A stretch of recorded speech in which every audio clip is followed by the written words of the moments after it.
بسم اللہ الرحمن الرحیم۔ السلام علیکم ناظرین۔ دوستو، قیام پاکستان سے لے کر آج تک انڈیا نے پاکستان کو تسلیم نہیں کیا، اس لیے شاطر دماغ ہندوؤں نے پاکستان کو توڑنے کا کوئی بھی موقع ہاتھ سے جانے نہیں دیا۔ دریاؤں کے پانی سے لے کر زمینی سرحدوں تک اس نے ہمیشہ پاکستان کے خلاف ہتھیار اکٹھے کیے ہیں۔ آج کی اس ویڈیو میں ہم بات کریں گے، کیا واقعی بھارت پھر سے 1971 کی تاریخ دہرانے جا رہا ہے؟ کیا وہ آزاد کشمیر پر بھی قبضہ جمانے کے خواب دیکھ رہا ہے؟ کیا مقبوضہ کشمیر ہمیشہ کے لیے پاکستان کے ہاتھ سے نکل چکا ہے؟ پاک فوج اور اس کے گمنام ہیروز کی آئندہ کی کیا حکمت عملی ہے؟ کیا 2021 میں خالصتان بننے جا رہا ہے؟ 1971 میں پاکستان کو کس تھانے سے پالا پڑا تھا؟ ان سب ٹاپک کو آج کی ویڈیو میں آپ کو بتایا جائے گا۔ اس سے پہلے میں آپ لوگوں کو مزید تفصیلات سے آگاہ کروں، آپ سے اتنی گزارش کروں گا کہ اس ویڈیو کو بغیر سکپ کیے آخر تک ضرور دیکھیے گا، کیونکہ یہ ویڈیو آپ کے لیے بہت ہی مفید ثابت ہونے والی ہے۔ دوستو، حقیقتاً 1947 میں برطانوی سامراج کی غیر منصفانہ تقسیم کے نتیجے میں ابھی تک دونوں ممالک کے درمیان راہ ہمواری کی فضا قائم نہیں ہو سکی، اور خاص طور پر کشمیر کے معاملے کو لے کر آج تک بھی دونوں ممالک کے درمیان نوک جھوک ہوتی رہتی ہے۔ 1971 میں مشرقی پاکستان الگ ہو گیا تھا۔ بھارت نے اسی روایات کا تسلسل جاری رکھتے ہوئے مسلسل پاکستان کے خلاف شیطانی سازشیں بن رہا ہے۔ دوستو، آپ کو علم ہوگا کہ پاکستان کے دشمنوں کی جب بھی باری آتی ہے تو 3 ممالک کے نام سامنے آتے ہیں: انڈیا، اسرائیل اور امریکہ، اور ہم انہیں دجالی لڑائی کے اینگل سے بھی دیکھتے ہیں۔ انڈیا پاکستان کے 2 حریف ممالک کی گود میں بیٹھ کر پاکستان کے خلاف سازش کرتا ہے۔ ان کی مدد کے بغیر انڈیا کی ذاتی طور پر کسی میدان میں بھی کوئی اوقات نہیں تو آپ طریق اٹھا کر دیکھ لیں، آپ کو کوئی بھی ہندو بہادر نظر نہیں آئے گا، ہمیشہ دھوکے باز اور مکار نظر آئے گا۔ فوجی قابلیت میں صفر نظر آئے گا۔ ان کی فوجی قابلیت کا اندازہ اس بات سے لگا سکتے ہیں کہ اسپائک اینٹی ٹینک میزائل کے اصول کے لیے ان کو 5 سال کا عرصہ لگا تھا۔ 4 ناکام تجربات کے بعد اس نے ایک کامیاب تجربہ کیا تھا۔ البتہ آپ اگر بالی ووڈ کی فلموں کو دیکھیں تو شاید ہندو دنیا کی سب سے سمجھدار، بہادر اور جفاکش قوم کے طور پر دکھائی دیں گے۔ اس کے برعکس اپنی سرزمین پر نظر ڈالیں تو اس کا موٹو ایمان، تقوی اور جہاد فی سبیل اللہ ہے۔ پاک فوج کی قابلیت پوری دنیا مانتی ہے۔ سعودیہ جیسا مالدار اور معاشی طور پر مضبوط ملک ہونے کے باوجود دفاعی کاموں کے لیے پاک فوج کا محتاج ہے۔ حرمین شریفین کی حفاظت کا معاملہ ہو یا کوئی سیکیورٹی رسک، اسے پاکستان کی مدد درکار ہوتی ہے۔ مودی حکومت کی گیڑت دھمکیاں ہم کو ہر روز میڈیا پر سننے کو ملتی ہیں کہ 1971 جیسی کارروائی کرنے جا رہے ہیں۔ یہ کارروائی اس سے وسیع پیمانے پر کی جائے گی، پاکستان پر چرند، کھاریاں اور آزاد کشمیر پر، اور افغانستان کی جانب سے بیک وقت حملہ کر کے جس طرح 1971 میں پاک فوج کو جنگی قیدی بنا لیا تھا، اسی طرح دوبارہ پاکستان کو تباہ و برباد کر دیں گے۔ پاکستان چاروں طرف سے حملے کی تاب نہ لاتے ہوئے پسپائی پر مجبور ہو جائے گا۔ بھارت اپنے منصوبے میں کامیاب ہو جائے گا، مسلمانوں کو محکوم بنا لیا جائے گا، اور ساتھ ہی انڈیا کا یہ بھی کہنا ہے کہ ہمارے دوست اسرائیل اور امریکہ اس جنگ میں ہمارے ساتھ شانہ بے شانہ کھڑے ہوں گے۔ تو ناظرین، یقیناً آپ نے پہلے بھی مودی کی ایسی بونگیاں سنی ہوں گی۔ چلے اب حقائق سے پردہ اٹھا کر بھی کچھ باتیں کرتے ہیں۔ 1971 میں جبکہ پاکستان کو وجود میں آئے صرف 2 دہائیاں ہی گزری تھی، برطانیہ حکومت کی ہندوازم گٹھ جوڑ پر غیر منصفانہ طور پر تقسیم ہوئی تھی۔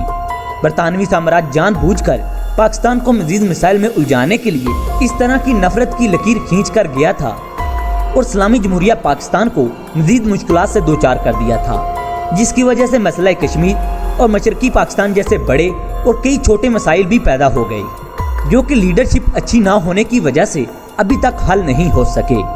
کچھ زمینی طور پر فاصلے ہونے کی وجہ سے وطن دشمن عناصر پر نظر رکھنا بہت ہی مشکل ہو چکا تھا۔ اقتدار کی ہوس اور اپنوں کی دشمنی ایسے بیج بوتی رہی جس کی فصلیں اب کئی نسلوں کو اٹھانا پڑ رہی ہیں۔ بدقسمتی سے قائد اعظم محمد علی جناح کے دنیا سے چلے جانے کے بعد کوئی بھی ایسی لیڈرشپ پاکستان کو میسر نہ آ سکی۔ اس کے علاوہ ملک کی دفاعی اور معاشی کمزوری بھی اسی کی وجہ تھی۔ کمیونیکیشن گیپ کے ساتھ ساتھ میڈیا کا آزاد نہ ہونا بھی ایک بڑی وجہ تھی۔ اس کا اعتراف DGSPR میجر جنرل آصف غفور نے ایک پریس کانفرنس میں کیا تھا۔ 1971 میں اگر میڈیا آزاد ہوتا، سائنسدانوں اور مسلح افواج کو ان کی غلطیوں پر نشاندہی کرتا، تو شاید مشرقی پاکستان آج ہم سے الگ نہ ہوتا۔